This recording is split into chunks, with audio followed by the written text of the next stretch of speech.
tinha mais saída. Fala galera, paz e Pentecostes, você está no canal Jovens de Fogo, no curso de formação bíblico Boa Semente. Hoje nós vamos fazer uma breve introdução da carta aos Hebreus, que ao meu ver, ao lado da carta de São Paulo aos Efésios, em teor de profundidade cristológica, é a carta mais profunda que nós temos no Novo Testamento. Esta carta ela é revestida de uma grande polêmica. O autor é desconhecido. Já no século III, Orígenes dizia que ninguém, a não ser Deus, poderia afirmar qual é o verdadeiro autor da carta aos Hebreus.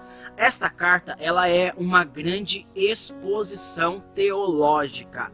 Nós já podemos encontrar isso no capítulo 8, no versículo 1. E o autor vai dizer assim: eis então o tema capital de nossa exposição.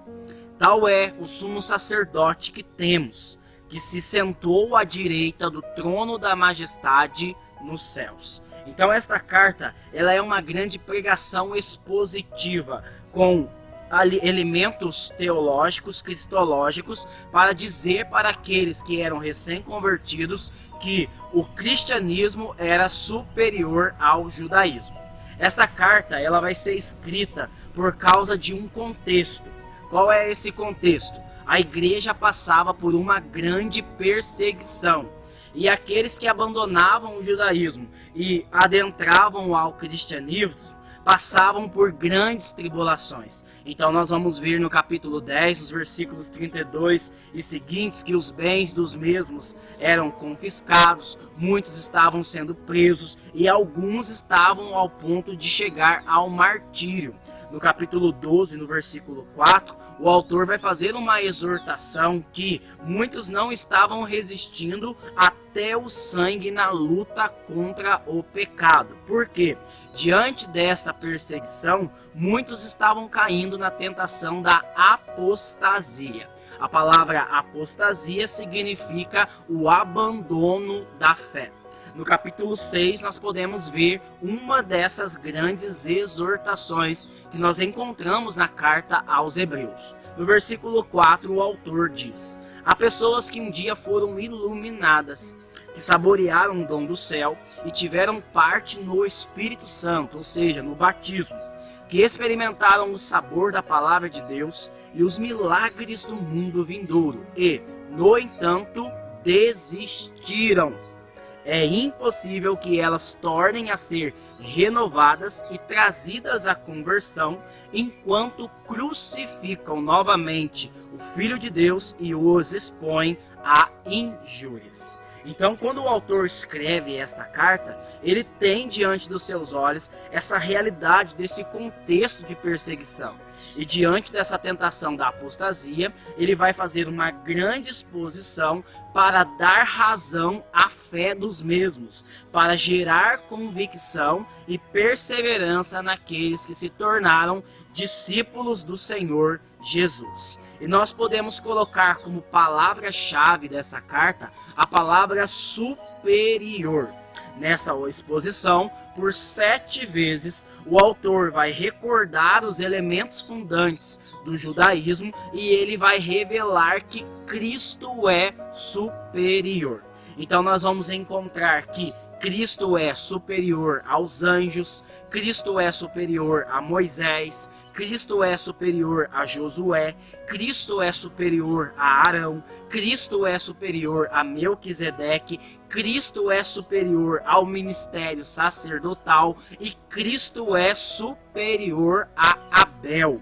Então, quando Deus instituiu no Antigo Testamento o sacerdócio, ele instituiu para que o sacerdócio ele fosse o mediador entre Deus e os homens, e eles ofereciam um sacrifício em expiação pelos pecados do povo. Mas esse sacrifício ele era imperfeito. E todos os anos era necessário que esse sacrifício fosse novamente repetido. O autor vai nos revelar que Cristo ele é o sumo sacerdote por excelência e o seu sacrifício ele é perfeito. porque ele foi apresentado ao Pai como um cordeiro sem mancha, sem pecados. E tendo feito a expiação pelos nossos pecados na cruz, ele nos salvou. Já não é necessário outro sacrifício, porque em Cristo nós temos a salvação, nós temos a redenção. Por isso o autor vai apresentar diante desses grandes personagens do Antigo Testamento que em Cristo nós temos aquele que é superior.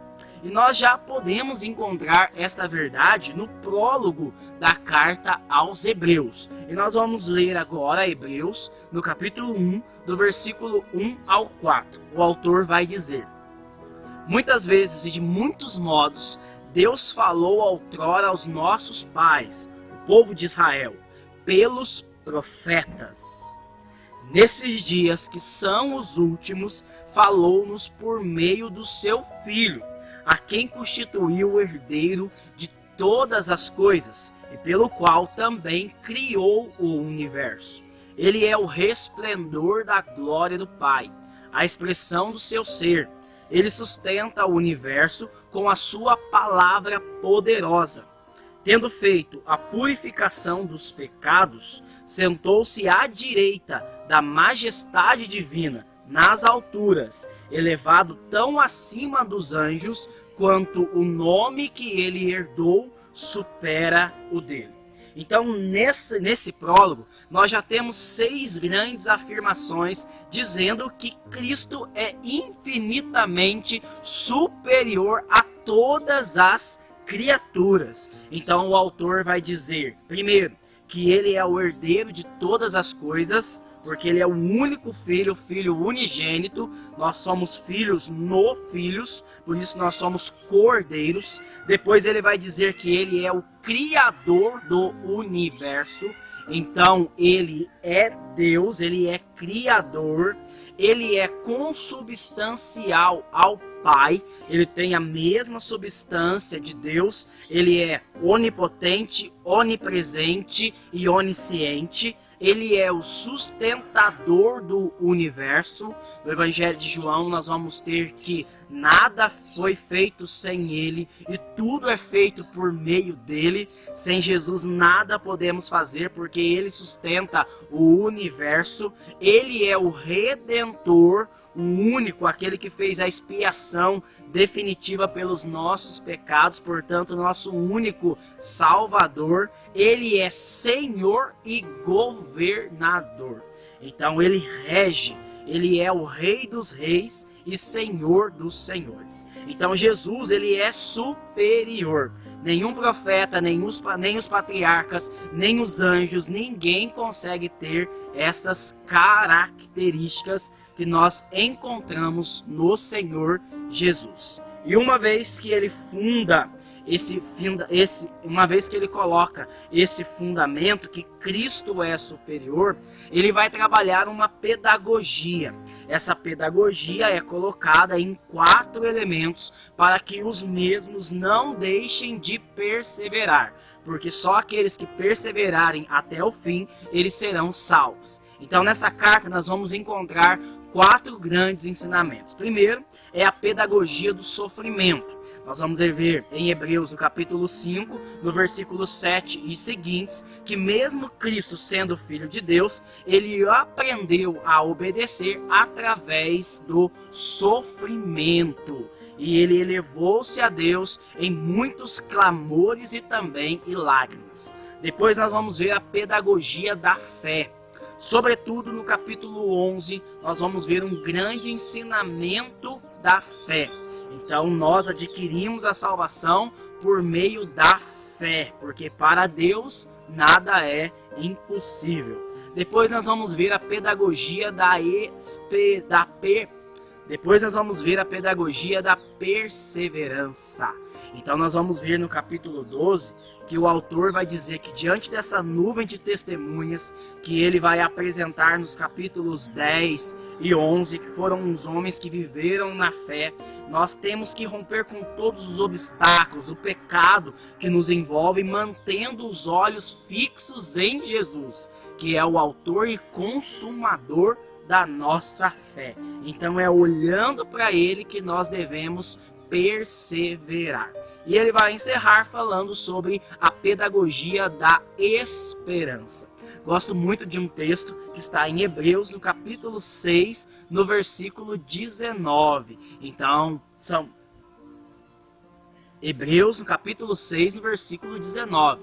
Nós vamos ver que a esperança é como uma âncora, aonde nós temos firmeza e segurança. Porque a nossa esperança não está nos homens, a nossa esperança está em Deus, que é fiel e que vai cumprir em nós todas as suas promessas. Se nós formos fiéis no pouco, Ele vai confiar muito mais. E nós ganharemos o céu e teremos a vida eterna. Então a carta aos Hebreus é uma carta muito profunda. Eu coloquei aqui apenas os tópicos, os pontos, para que você ao ler possa aprofundar. Se eu fosse aprofundar na carta aos Hebreus, era necessário que eu fizesse 10, 12 aulas para poder dar para você um profundo ensinamento sobre essa carta. Então vai de você este aprofundamento, lendo a Sagrada Escritura e buscando um material de auxílio.